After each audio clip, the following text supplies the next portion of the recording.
What's going on, guys? Welcome back to the Move Local podcast, brought to you by The Movement. My name is Dalton, and I'm coming at you guys with the first episode of 2024. Super excited. We also are attempting to do the Move Local podcast on video. So if you're listening to this on audio and you want to watch on YouTube, head over to the Movement's YouTube channel, subscribe, and we'll put out the video episodes there and see what everyone thinks about that. But I'm super excited to get into the first episode of the year. Today I have Anna on the podcast. She is one of the founders of the Fuckup Nights Hamilton, which is a speaker series and community that is focused on sharing personal and professional failures or fuck-ups. Yeah. She's also the founder of Day of Creative. And I'm super excited to just dive into this event that she hosts, her journey as an entrepreneur, and all that fun stuff. So Anna, welcome to the show. Thank you. I'm happy to be here. How's the day been going so far? So far, pretty good. I've just been I had a doctor's appointment and then I came here. So nice. It's been like a pretty chill Monday, ease into the week. Yeah. That's always it's always nice. I want to kick it off and kind of just get a little bit of background of like your journey into entrepreneurship. I'm sure that really has an impact on like putting on the event and maybe what got you passionate about that. So why don't you give me a little journey through that, and then we can go from there. So I was actually working in 2009. I was working part-time doing graphic design work and marketing for a retirement home. And retirement homes have a very high, death rate. So every month it was a very high turnover. It was a bit of a weird place to do, make retirement living, like the last place you're going to live, like sexy. That really definitely challenges your marketing and storytelling skills. So I was like, okay, this is okay for now, but I don't know. This is obviously not where we're going to be like long term. Mm-hmm. And so they had asked me just on a whim. They're like, can you place an ad for? I think they needed like a plumber or something like that. I was like, sure. And then I was on Indeed, so I thought I'm going to take a look around and see if there's anything that might pique my interest. And I came across this ad for a director of events for this like really cool kind of like boutique venue in the design district in Toronto. And I thought, like, I don't care. I have nothing to lose. I'll just apply. Like, I have no experience and I'll just do it. And so I applied, and for some reason they called me, and then I had a whole bunch of interviews, and then I sent them an email, and I was like, just give me like one shot. I promise I'll make it so good. And they gave me the opportunity for some reason. Nice. And then I was there for about 7-8 years. And that's sort of like where I obviously like cut my teeth in event planning, and I loved it, and it was awesome. It was a lot of hard work, very stressful, but I just thought it was like super cool. And then after that, I traveled the world. I did event planning, and I designed trade show booths, and that was really cool. But I hated flying. I just was a very anxious person as it was, so I just thought like every flight will be my last. That's a hard way to live. It was the last time you'll see me. So it was cool work, and it was I had to like think on my feet a lot because I'm in countries where you don't speak English, and I don't know where I'm going, and navigating all that. And then I came back, and I was like, I think I'm done like working for other people. I really just want to start my own thing. And I was living in Toronto at the time, and I was kind of getting sick of living in Toronto. And so I landed on Hamilton, and I decided I'm going to move here. I'm going to start a business, even though I've never been here. I don't know anybody here. Talk about a challenge. This is what I'm going to do. And that's what I did. In 2018, I moved here and started my business. Yeah, that's awesome. That's definitely a big leap, and I imagine that came with a lot of challenges. Yeah, and excitement probably at the same time. It was exciting because you have these ideas that I was like, oh, I'm going to be a big fish in a small pond. I'm just going to like make a name for myself. And then I got here, and I was like, oh, I don't know anybody. I don't know how I'm going to do that. So I networked like my ass off for like a year. I did a lot of free events, and I went to, joined all the, fempreneur groups and, lady boss, girl boss, or whatever, all those things. And I just tried to like meet all the right people and, kind of like get to know the city more as well. But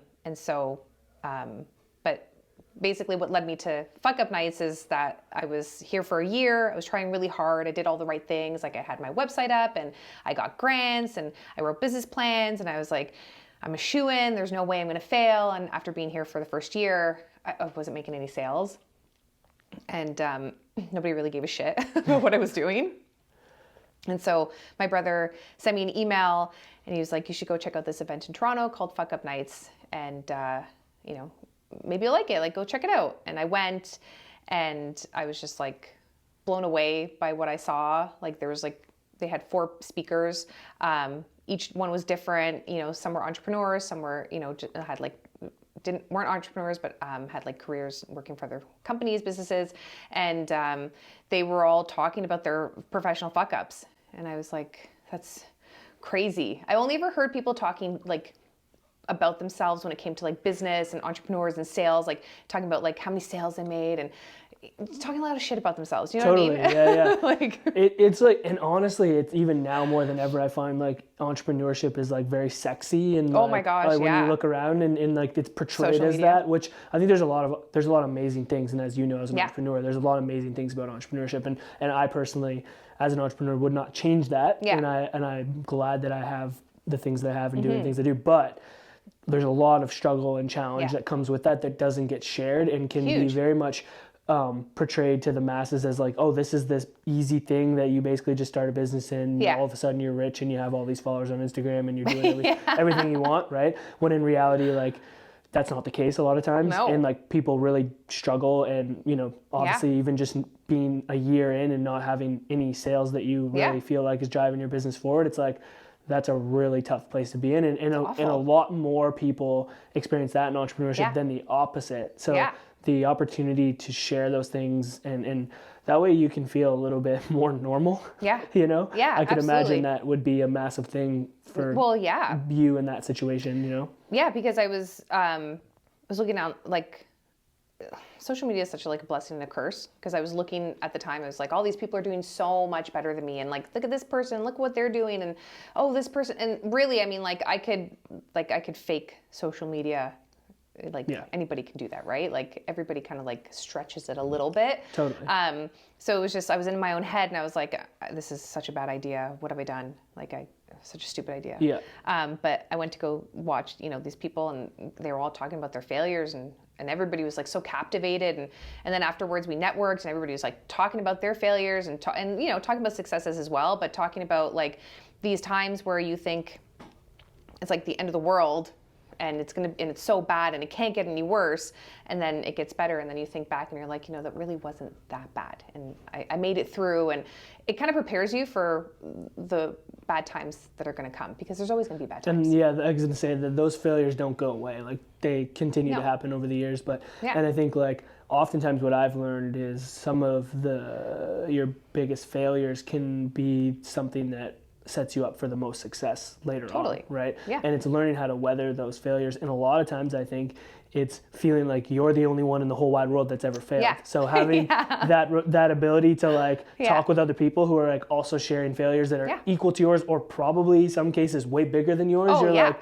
oh, okay, maybe we're okay. Listening to their stories, I was like, shit, like that, like, I'm so glad that's not me. Like, I left there feeling completely inspired and completely motivated to keep going, and also like give my head a shake. Like, dude, it's been a year, relax. Which is like zero time, right? And like, and even when I look at, we've had this business for 3 years, and it feels like it's been an eternity just from all the work and all the things that you do.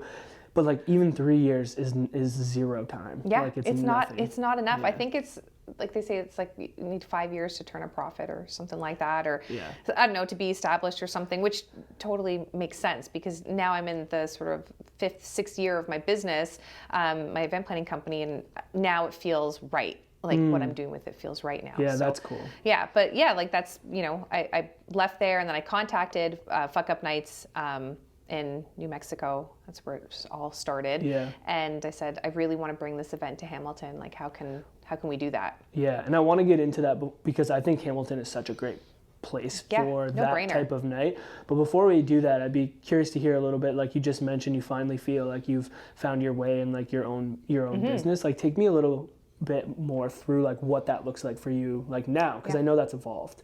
Yeah, so when I started my business in 2018, and then around 2019, so when I first started my business, I was like, I'm going to offer all of these things, and I thought like, this is what people want, and this is what I'm going to do, and this is what I'm going to offer, and the first year I didn't make any sales. Second year, I finally started to make sales. I finally started to like find a groove, and I was actually like making money. And I was like, holy shit, I can't believe this. And then the pandemic hit, and then there was no events. Yeah. I was like, oh my God. But it's okay, because I think, being able to transition to an online platform, even with Fuckup nights, I really feel like it helped to get me through that time and motivate me to just keep going. It's not going to be like this forever, obviously. It's just like, this is the way it is right now. Events will come back, and they did. But my business evolved so much in those 5 years, where I had partners, I had staff, I did it alone, I kind of like I had all these things that I was offering, and then I realized I was stretching myself way too thin. And unless you kind of like hone in on the few things that you're really good at, you're not giving people a really good quality service, because you're doing too many things. So I cut out a whole bunch of services. And again, like this took time, like 5 years worth of time, right? And I always thought to myself, like, I need to have a partner in this business. I can't just do it by myself. And you don't even think about it, but like having a partner is like a whole other thing. Oh, yeah. You know what I mean? 2 business partners. Yeah, like, there's like 2 other, like there's other opinions, and like other mouths to feed. Yeah, like it's a different dynamic. It's so stressful. Yeah. It's a stressful dynamic as well. So now I'm in a spot where my business has evolved to the point where, yes, I had all this experience when I started my business, but I didn't have experience being a business owner. So now I'm like, I know what I'm doing. I feel comfortable. I've kind of like know people in the city. I know what I want out of my vendors. I know what kind of events I want to do as well. And now it just feels like right. It feels like this is like a good cool spot place to be in. That's a cool place to be in. And it took 6 years, but we're here. Which is great. Yeah. Which is great that you're here. Which you're there. You weathered the storm. And I think a lot of what comes with that is just like, most people give up by that point, right? And I think like a lot of times, from our position as well, that idea of like starting broad is like such a normal thing, and it's out of from my perspective anyway, out of fear of like, no one's gonna want to utilize my services, or no one's gonna want to come to me, right? So you're like, I'm gonna please everyone, the mass amount of people that I can, and then what you start to realize is like, actually what makes you special is your particular skill set and niche that allows you to thrive, and 100%. people who believe and value that will then find you, and then that's a better relationship for you and for them, and both parties get a better outcome, which eventually 100%. leads to more business, better Referrals, experiences, coming better back, referrals, all that totally. kind of stuff compounds. And as you focus down, you start to realize that. And I think sometimes you just have to go through the process of like starting broad and like figuring it out, because there's no roadmap for like how you should do it. It's true. Even like, even if people that, if you open like a restaurant, or I've seen it with like, food places that open, they offer like all this stuff, and then slowly they start to like take some things away, and they just focus on like those few dishes or drinks that are really good, and that's what that does it. That's what they become known for, and that's sort of like what I want to achieve now. These are the things that I want to do, and I don't just want to be this like just another sort of like, generic planner that does it all, or generic wedding planner that does it all, and I have super pretty pictures, and I don't want to do that stuff. I want to do something different. Yeah. Before we dive into the event, I'm curious, like, that point in your journey when you're a year in, you're not having any sales, you're really probably at a darker place, and like questioning, like, is this something that I really should be doing? Like, what for you helped you get through that time frame?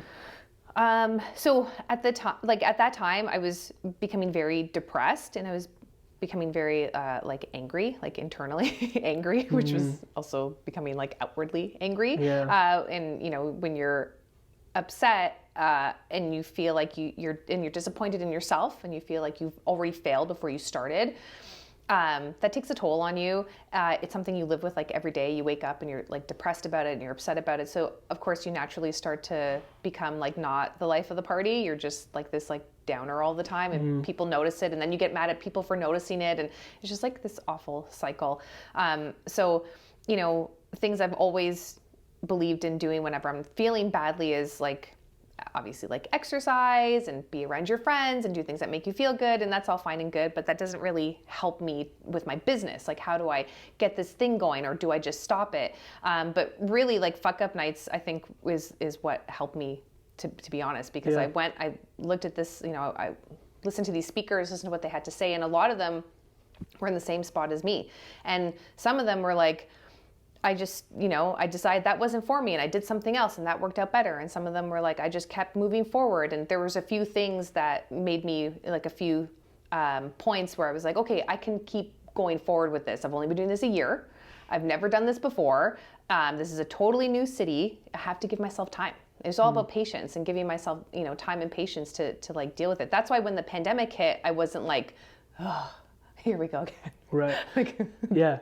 Bad again. Probably a good thing that you had that experience prior to that happening, yeah. or maybe it would have been a different story. Yeah, I would have shut it down for sure. I would have been like, we're done. I'm not doing this anymore. Like, I'm going to go do something that's like going to stand the test of time. I'm going to be like a plumber or something everybody's always going to need a plumber. Like that was, but I actually transitioned Fuck Up Nights to online, and just being able to like continue to hear everybody's stories and continue to engage with people and meet people and create relationships with people. It really helped me like mentally and emotionally, for sure. And I'm sure that helped them as well, going through Absolutely. that tough time, like having that to latch onto and experience like what other people are going through and all that kind of stuff. I mean, at that time, a lot of the speakers that I had on, a lot of their experiences were like, I just signed a lease, and then the pandemic hit, and now my landlord won't let me out of it, and I don't know what to do.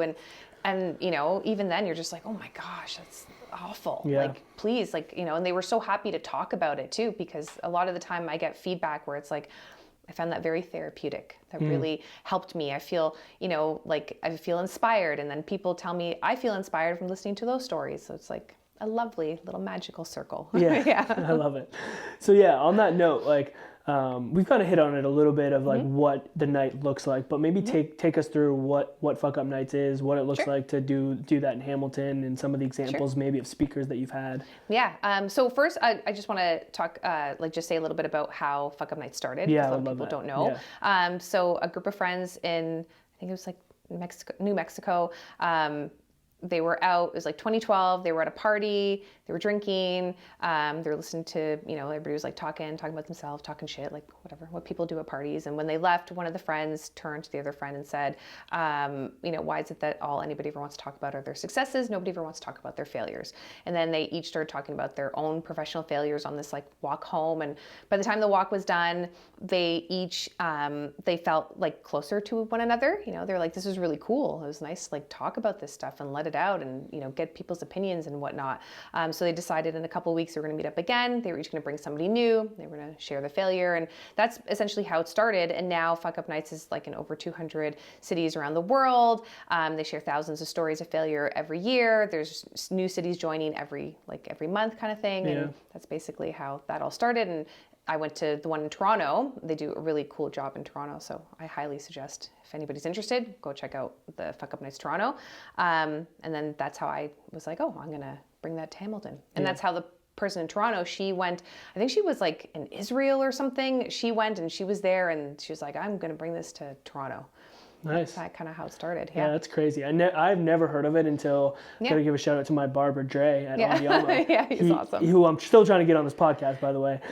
Dre, if you're listening. But he's great, and he did it. And that's where I first saw it, and I was like, I love this. Like, the second I saw it, I loved it. So it's been on my list to get you on the podcast, because I'm like, this is everything that I'm about. So I'm super pumped to it's such an awesome concept, and I think it's really important. But essentially what I do is I either invite people to come and speak, or people just reach out to me and they're like, I want to be a speaker. What's the criteria? Like, there's no criteria. There's nothing to fill out. Like, if you want to share your fuck up, like, let's talk about it. I can help you build it out and do it, because I know for myself, I've listened to so many fuck up stories, and they all resonate with me. Like, I always find that there's something in common. Like, I always have something in common with the speaker. I'm always like, I felt like that too at that time. Doesn't matter what their story is. I'm like, I can totally relate with that.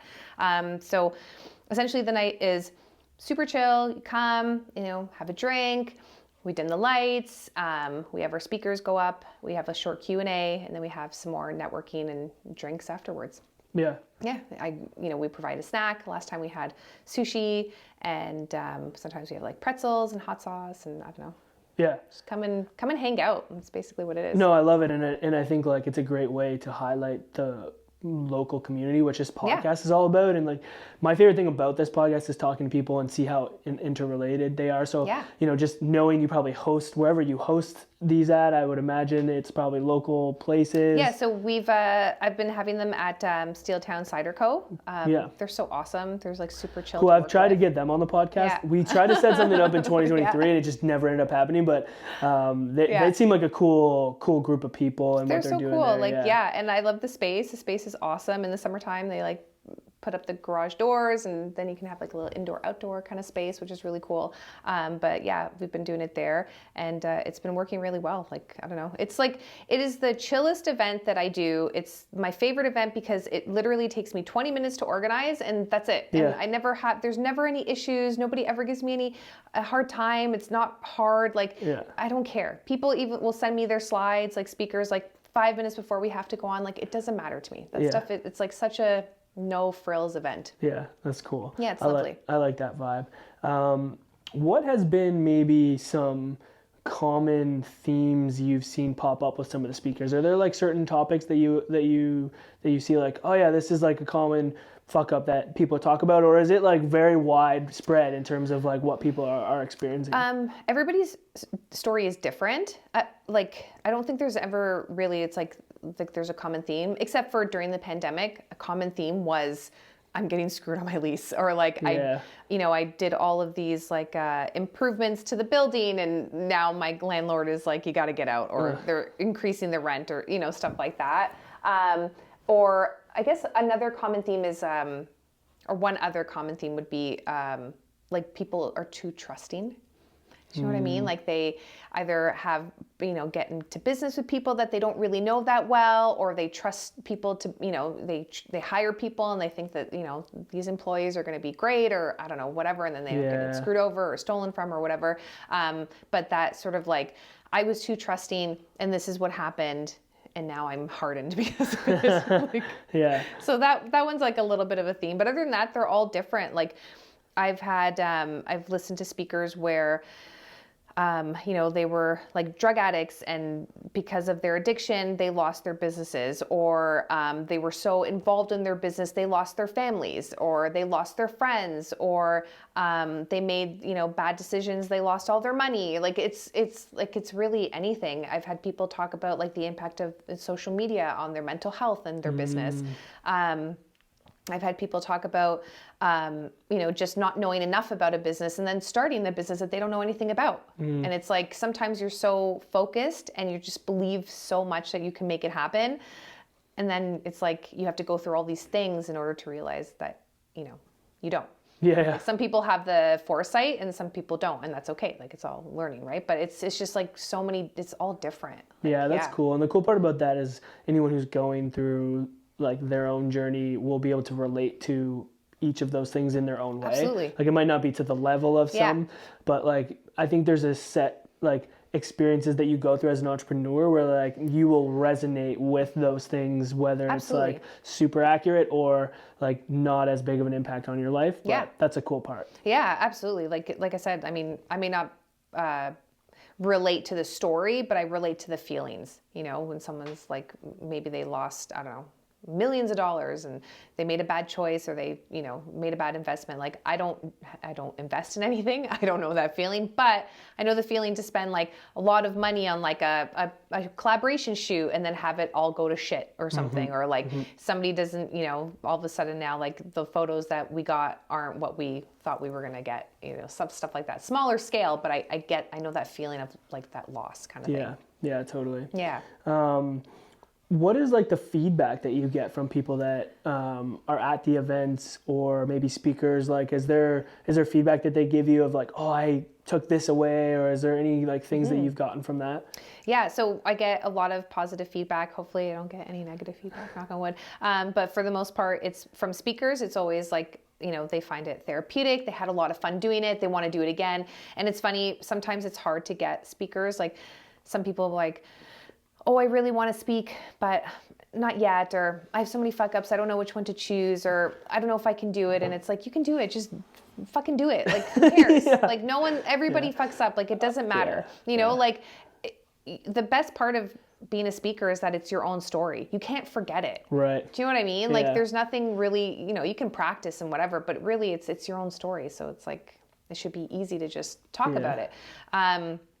But I get that from speakers, and I get a tremendous amount of feedback from guests who just say that they really enjoyed it, that this is something entrepreneurs need, that we all need this, like we should all be talking about this stuff. And it's true, like I have conversations with people, with other entrepreneurs, let's say, or other people, career people or people in business, and they will sooner talk about, like their mental health, and, they'll be like, oh, I'm feeling this way and whatnot. But when you talk about business, they will never say anything negative about it. It's always got to be like, I'm doing so well. Yeah. I'm making all these sales, and we're going here, we're doing this. Like, it's weird. Like people will talk about like their mental health, but separate from business. Yeah. Do you know what I mean? Yeah, like, for sure. It's funny because I'm trying to reflect on like how I'll always respond when people are like, well, how's business going? And I'll always be like, it's going great. Amazing. You always like, you're always like responding in that way for sure. When it's like, it's definitely not always going. Yeah. It's always going great. And I think sometimes it's shit. Yeah. And there is times where it's pretty shitty. And I think like the cool part about the event with what you do is that like, I think other people that are entrepreneurs are able to relate a lot more. Like, sometimes when I have people ask me about like how the business is going, and like maybe I am going through a tough time, and it's someone who doesn't have their own business or might not be coming at it from the same perspective, I almost don't share it because it's just, for me, it's like, oh man, I don't want to like get into this, or like it's sometimes like it's hard to have those conversations when people might not have that same perspective. Like, so I'll sometimes just be like, it's all good. But then like if I'm talking to someone who knows what I'm going through, has experienced that, like you can get that feedback too. And like there's like an understanding, and almost like you're coming from the same place. And I think that's powerful, which is like really cool about what you've set up or what the environment's like. Yeah. Like how many times like I'll ask, someone will be like, how are you feeling today? And they'll be like, oh, so shit. And my marriage is falling apart, or I don't know, my kids suck. I don't know. Then it's like, how's your business? Like, oh, it's amazing. Yeah. Like, okay. We're profiting this quarter. Yeah. Like sometimes that's true, but most of the time, maybe it's not. Like I always, whenever people ask me like, what do you do? I'm like, oh, I own an event planning company. People are always like, oh my God, events. That's amazing. It's so cool. Like, it's shit. It's awful. It's so hard. It's stressful. There's so many expectations. But aside from like the actual, what the business is, like just running a business in general is like, it's like, I feel like I have this like super needy child that like, I always have to like tend to, like, are you okay? Do you need anything else? Like I have a real love-hate relationship with my business. I love what I do. I love aspects of it, but I'm not good at all aspects of it. So there's aspects of it that I fucking hate. Like no one is like, that's what I mean. Like when you own a business, you have to do everything yourself, especially when you first start. Like you don't have this luxury of like, I don't know, like having like, hiring like an accountant, what? Yeah, when you have no money. Like hiring a lawyer, like are you crazy? I just got a dentist, like this is nuts. Yeah, for sure. Yeah, those are definitely like challenges, and it's like it's a weird relationship with your business because of those things, because there's a ton of things that you love about it, and it's like the best thing ever, and then there's some things where, or sometimes moments in time where it's the most challenging and worst thing ever. And I think like it's been the most for me, it's been probably the most I've been challenged from a personal growth standpoint in my 100%. life, from like starting a business. Because it really challenges you in a lot of ways. And you're also like, you're the face of your business, right? Like, you don't have the luxury of like sitting in the back and just dealing with the admin part of it. Like people talk to you, and you have to be the customer service person. You have to be like the representative of your business as well. And, one thing that I really struggle with, especially with social media, like this year, I was like, okay, enough. I'm going to put my face on there, and I'm going to start to show up more so people know who I am, because people don't really know even like who the face is behind the business. And because of social media, everybody wants to know who you are. What's your story? What do you do? Like, So one thing I've always had a hard time with is like, I'm afraid to put myself out there because I don't want to be judged. Or like, what if I say something stupid? Or if I say something that I, that people take offensively, or, like there's like so much fear in that. But you sort of like, that's what I mean. Like, it's like, you have to be this like 360 perfect representation of your business. And it's like, it can be realistic. It is unrealistic, and it can be overwhelming at a lot of times. And like, that's why I think it just can challenge you. I've learned so much from that. And I feel like anything, the more you put yourself out there and you take on some of that resistance, like you find out one or two things. You find out like, okay, is this something that I am actually passionate about or I enjoy doing, and is it going to help elevate my business? Or is it something that I've put myself out there, I've tried to do, maybe it's not for me. Maybe this isn't the most effective way for me to be presenting myself, or like and you don't necessarily need to do those things, but I think putting yourself out there and experiencing it, and then getting the information as to like what it's going to do for you is like super powerful in terms of like moving forward. And there's power in knowing when it's not right for you, which is okay. Like, when the pandemic happened and I was like, well, if we never have events again or whatever, like, I'm fine with it. Like, I'll figure something else out. I always thought prior to that, like during that, sort of like year when I wasn't doing well, I was like, oh my God, if I fail at this, like what a failure, what an embarrassment. Like, it was like, I told all these people that this is what I'm going to do, but like, nobody gives a shit. Like, nobody cares. It's that there's always that part of you where you think everybody cares. And no one cares. No one's paying enough attention. Yeah, nobody cares. Like literally. And it's understandable. And when I see people, because I've seen it since the pandemic, and even now with the way things are going, like, things are so expensive. I'm seeing all of these like business owners that I follow, that I know, and they're like, I can't do this anymore. And there's nothing wrong with that. That's like, knowing when to quit is super admirable. Like, that's amazing. So it's like, it's interesting. Yeah. Before we transition into like a couple rapid fire questions that I have for you, I will say this, outside of all of those challenges and the struggles at times and the times where you're like, man, I don't know if I want to do this, it is by far 100 times better for me than when I was working for someone else. And on those worst days, I'll always remind myself like that for me personally, this is the best thing that I could be doing for myself. And it's always, whenever I come back to that, I'm always like, it kind of helps ground me, because the feelings that I would get when I was going to work in a place that, wasn't meant for where I wanted to go, I never want to feel those feelings again. And so like, I'm always reminded in the midst of the chaos, like of that. And it's always helped me through that time, A lot of people are like that. They're always like, this is shit, but it could be worse. Totally. It was way worse before. At least this is my shit. I own my shit. Like, and it totally makes sense. Yeah, I get it. Okay, a couple rapid fire questions for you. What would be your favorite local coffee shop? I love coffee. I love decaf coffee. I don't drink caffeine, which is funny, but I love to have like a warm, like the taste of coffee. So I don't have just one. That like I like Red Church. I like St. James. I like the Cannon. Nice. Those are my go-tos. It's hard to find good decaf coffee. I know, and all of them make really good decaf coffee. What was the first one that you said? Red Church. Red Church. Red Church. Yeah, on nice. King Street. Okay, cool. Yeah. What would be one of your favorite local restaurants? I really, really enjoyed Castelli Cucina before they closed on December 31st. So please come back, because that was amazing. And I've like fallen in love with Le Tambour. It's like my favorite restaurant right now. Yeah, it's delicious. What is one of your favorite ways to stay active?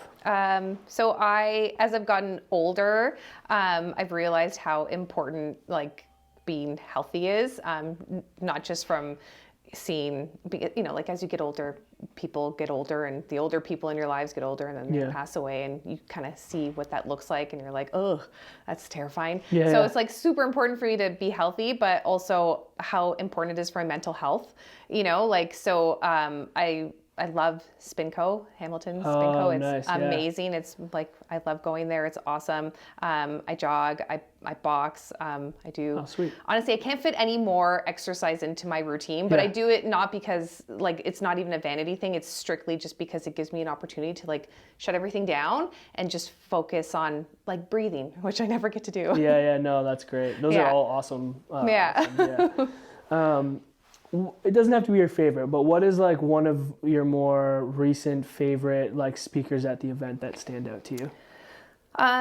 So we had, I mean, everybody is so good. The last Fuck Up nights that we did, the speakers were exceptional. They were awesome. And they were each different and each told a different story. But I think if I did pick, one of the ones that stuck out the most was Mark Stevens. He, had this like crazy job. I think he was in tech, and so he traveled around the world and made all this money, and but it was and he, in his words, he became like this asshole, and people didn't really like being around him, and he was like missing out on parts of like parts of his kids' lives, and he's like, even my mother didn't like me, and it was actually very sad, and she passed away, and I don't know if he ever had a chance to like reconnect with her after losing that connection with her because of basically how he had become, and then he was like, fuck this, I'm not doing this anymore, I'm done, I'm gonna do what I want to do. And then I think at like,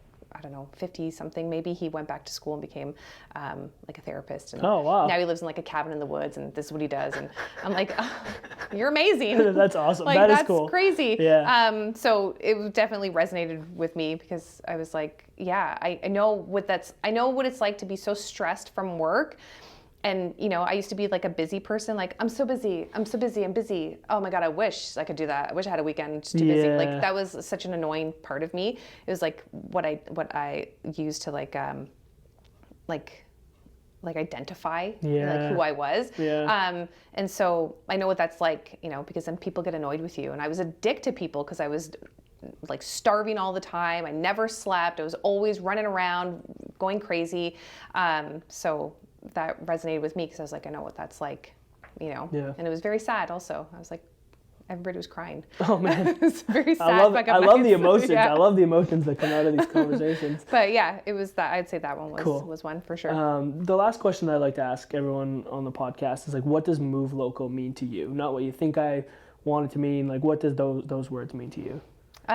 Well, to be honest with you, I didn't even know that this was like, I didn't do any research or anything. Like, you just like reached out to me, and I was like, cool. And I read your email like on the car right here, like at like red lights.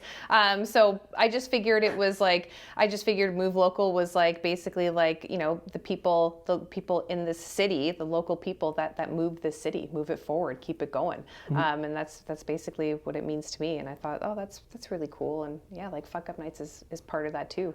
Like, yeah. Totally. Yeah. And that's why I wanted to reach out to you, because I was just looking at the event and the people that you've had on and just the idea of it. I'm like, this is exactly what Move Local is. It's the idea of like people coming together and sharing their stories. And in this case, it's their fuck ups and what they've learned from it. And there's a lot of people that I would imagine that go to those events that are local business owners that are operating and helping the community move forward. And Hamilton, I'm not from Hamilton. And when I moved here 3 years ago, I was very like surprised by the amount of small business here and the amount of small business that are doing really, really cool things. And that was something that really pushed us to start this podcast, and it's led to so many different conversations and how everyone's intertwined, and I think it's just really cool. And I think like the event that you put on is exactly like that. So It's I knew I wanted to bring Fuck Up Nights here because I never experienced such a,